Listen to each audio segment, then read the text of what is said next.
Bonjour, bienvenue sur ce point bourse du 12 septembre 2024. Alors aujourd'hui, on va parler de la réunion de la BCE avec la baisse des taux, de quelques chiffres aux États-Unis et puis de quelques actions. On fera un petit point sur les actions du CAC et puis les 7 magnifiques, notamment aux États-Unis. Alors comme d'habitude, avant de commencer, je rappelle que les informations et analyses données sur cette chaîne sont données à titre indicatif et ne peuvent pas être considérées comme un conseil en investissement.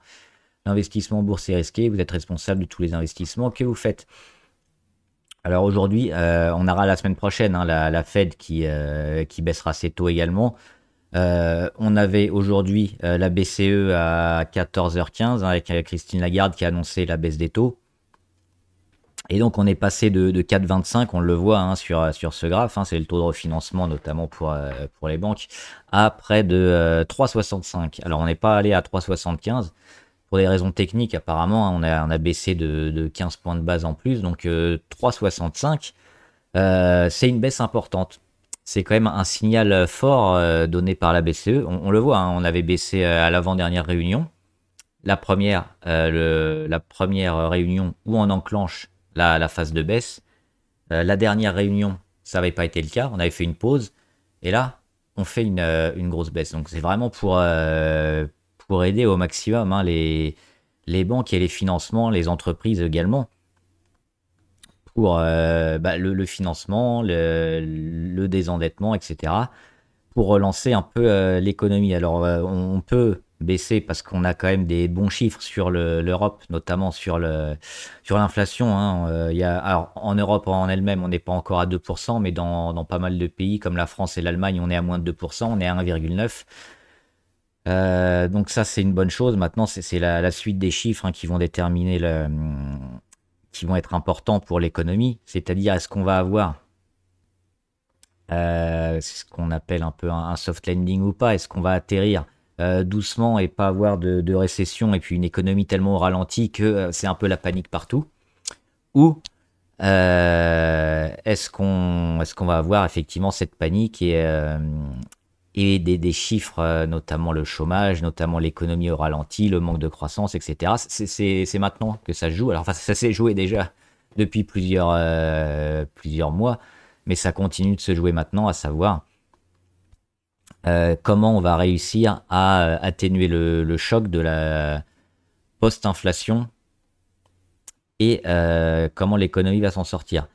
Ça, c'était la première chose pour l'Europe. Au niveau des États-Unis, on a eu inscription hebdomadaire au chômage avec encore 230 000 inscriptions par rapport aux 227 000 du mois dernier. Donc on voit qu'on a un chômage qui augmente un petit peu. Alors c'est pas dans des proportions énormes, mais on augmente. Ça aussi, il faudra surveiller parce que le chômage aux États-Unis, c'est toujours quelque chose de très important et qui va vraiment donner un peu le là sur la force de la première économie au monde. Parce que la Chine, pour le moment, on ne sait pas si c'est la deuxième, mais elle est un peu à la ramasse. Le CAC qui fait plus 0,52 quand même. On a bien monté durant la séance et puis finalement on a un peu tout perdu. Et la suite des chiffres sur l'inflation hier, parce qu'on l'a eu hier à 14h30 notamment, on avait les chiffres de l'inflation américaine. Donc ça a commencé à agiter le marché et on a la suite aujourd'hui. Sur le Dow, on est plutôt stable. Sur le Nasdaq, on augmente un peu. Mais on a vu qu'en fin de journée, alors on ne l'avait pas vu notamment hier, c'était que le début hier, mais en fin de journée, les marchés ont plutôt beaucoup monté, ce qui explique qu'on a ouvert plutôt en hausse aujourd'hui sur le CAC. C'est les chiffres de l'inflation américaine qui étaient plutôt bas, qui confirmaient donc une inflation en baisse et qui était plutôt bonne pour le marché. Donc le marché français et européen s'est un peu ajusté à l'ouverture avant de perdre un petit peu, mais la tendance elle est là, la tendance sur le CAC on le voit depuis notamment alors le rebond du 5 août forcément, mais surtout ici autour du 21-22 août où on sort de ce canal baissier, on va chercher la moyenne à 200, faire un petit échec et là on est toujours au-dessus de cette oblique rouge, donc là c'est important, on a véritablement signalé la fin de la baisse, on est au niveau de la construction. Et on peut espérer dans quelques semaines une belle tendance. Alors est-ce que ça va arriver rapidement ou est-ce qu'on va avoir comme souvent avec les pivots de la Fed une tendance pendant 2 semaines, 6 semaines, où on perd beaucoup avant de rebondir. Bah c'est ça, ou pire, hein, c'est pas impossible, c'est ça surtout qui va se jouer, mais on est plutôt quand même plutôt favorable sur pas mal de secteurs. On va juste voir les grosses variations, et notamment, alors la Safran, c'est plus sur les moteurs d'avion notamment. On verra après, enfin non, on va pas voir, mais le secteur de l'armement qui est pas mal, qui donne des signes peut-être de reprise, donc ce sera à surveiller. Mais là, on va juste regarder Safran pour voir cette belle figure hein, de Safran avec une montée relativement homogène. Une petite explosion ici avec le gap hop, du 15 février. Et ensuite la consolidation plutôt gentille. Et là on revient sur le moyenne à 200. Donc on attend de sortir, c'est ça.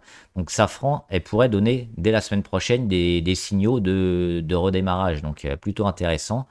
Legrand, il monte parce qu'ils ont eu un relèvement d'analyse, notamment quelqu'un qui s'est mis à l'achat. J'ai oublié qui, mais on est toujours plutôt favorable. On l'avait dit, hein, Legrand, Schneider Electric, j'avais fait une petite vidéo sur les deux, plutôt favorable également, hein, avec aussi tout ce qui est numérique et la recherche d'électrification et de baisse des coûts aussi de l'électricité, dont Legrand et Schneider sont partie prenante, parce qu'ils proposent des solutions, notamment pour les entreprises, pour limiter le coût énergétique. Donc, c'est deux belles valeurs qui devraient avoir des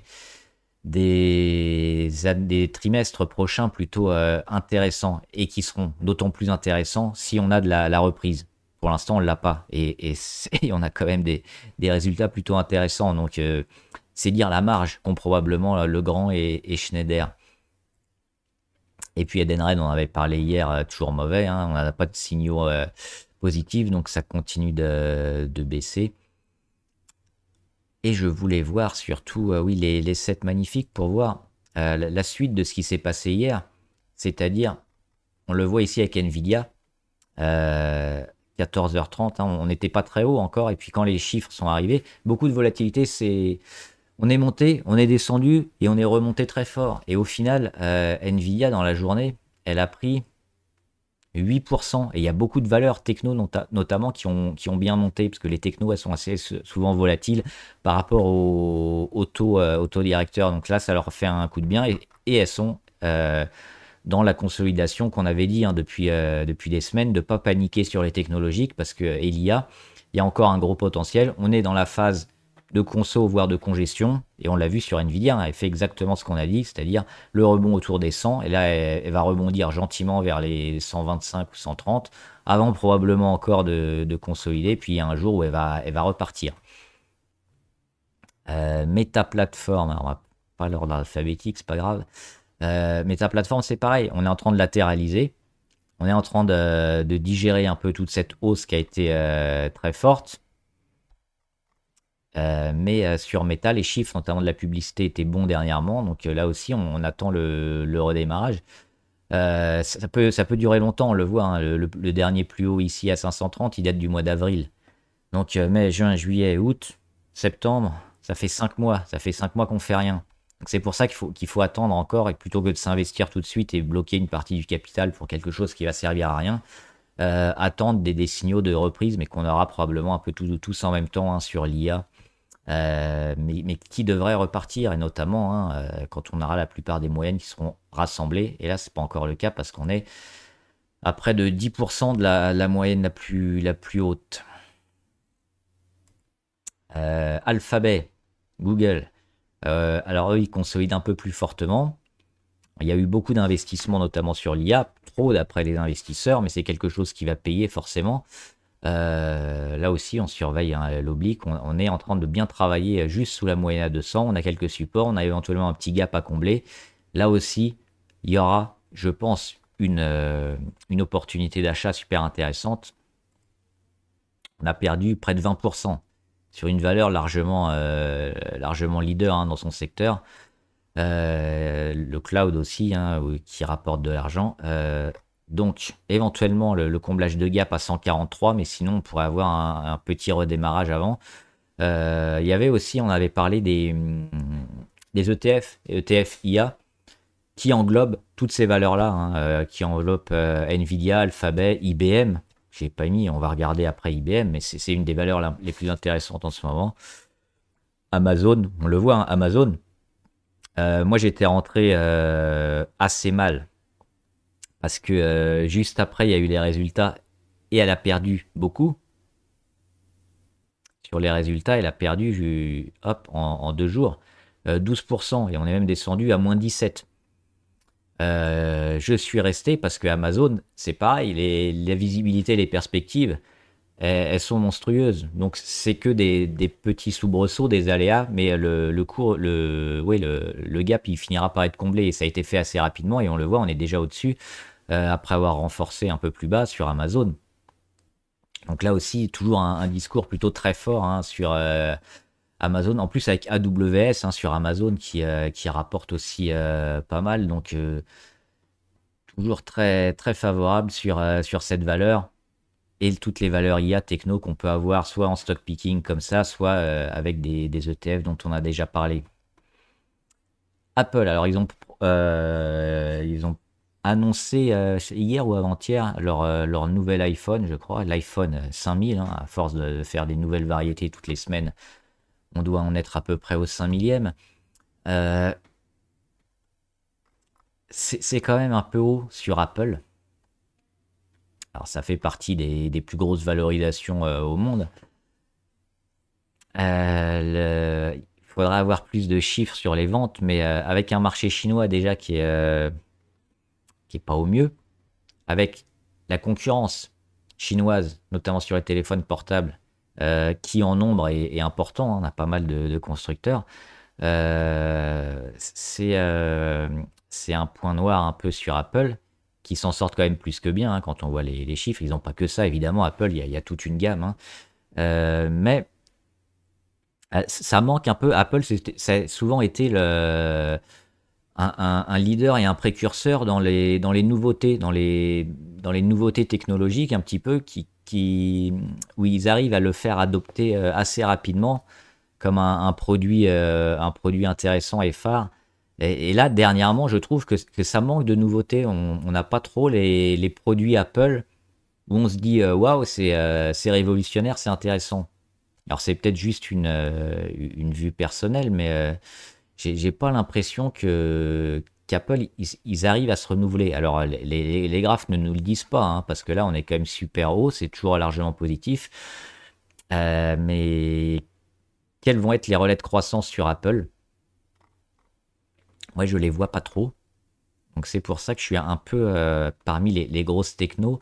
J'ai un petit point d'interrogation. C'est pour ça qu'en stock picking, j'irai pas forcément sur Apple. Ça reste un monstre incontesté, hein, mais j'ai pas la visibilité un peu sur Apple comme sur d'autres. Et puis au niveau technique, sous les plus bas ici, à 237, on n'est pas loin des plus hauts historiques. Donc je pense qu'il faudra plutôt attendre. On voit là aussi hein, qu'il y a un petit écart avec la moyenne à 200, près de 12%. Ça vaut le coup, je pense, d'attendre. Meta, on l'a fait tout à l'heure. Microsoft, belle figure Microsoft. On a la consolidation, le rebond sur moyenne à 200, la cassure de l'oblique de résistance, l'échec sur l'ancienne résistance à 430. On l'a dit, hein, les 430 sur Microsoft, super important, extrêmement marqué par le marché. C'est la zone qu'il faut surveiller. Alors, il y a eu un dividende, c'est plus 430. C'est... hop. On va trouver, hein. On va trouver, hop, ici. C'est 429 maintenant. Le dividende, il n'est pas énorme. Hein. Il s'embête pas à donner beaucoup. Microsoft, bon, de toute façon, c'est pas une valeur, à dividende. Donc, la zone des 429, première résistance. Le jour où on la repasse, hein, on relance probablement le signal. On pourrait même déjà s'investir maintenant parce que techniquement, c'est super propre ce que nous fait Microsoft avec le retour sur la moyenne à 200, le beau rebond. Et puis la deuxième fois, on va la rechercher ici. Hein, c'est ça, là, c'est des zones d'achat, c'est des signaux d'achat ici sur les 410. Et puis là, elle est en train de repartir, et puis même de casser depuis 2 jours une petite congestion hein, entre les deux obliques blanches. Et Microsoft, toujours super fort hein, sur le cloud et puis tout ce qui est programme informatique notamment, hein, parce que ils sont quand même super leaders en termes avec Windows notamment et autres. Et des suites aussi logicielles. Nvidia, on l'a fait tout à l'heure. Tesla, moi j'aime toujours moins Tesla. Alors il y a toujours des projets.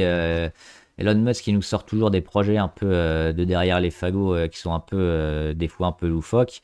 Ça marche pas. On a ces designs de voitures qui sont assez spéciaux. On a les ventes qui commencent à baisser. Alors il est pas à l'abri quand même de nous sortir quelque chose d'assez exceptionnel. Mais pour l'instant, les chiffres sont pas rassurants sur Tesla. D'autant on en a parlé il y a quelques jours, hein, les baisses de taxes au niveau européen sur les importations de véhicules chinois devraient prendre des parts de marché encore à Tesla sur le territoire européen. Donc ça fait encore beaucoup de choses. Au niveau technique, qu'est-ce qui se passe?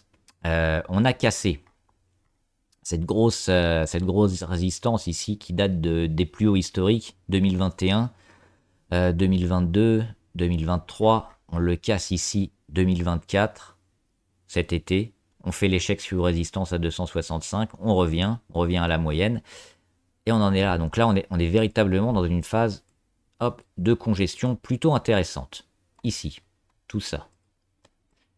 Là, c'est la phase un peu congestion avec baisse de volatilité. On a l'explosion de la volatilité avec les niveaux marqués, les niveaux pivots.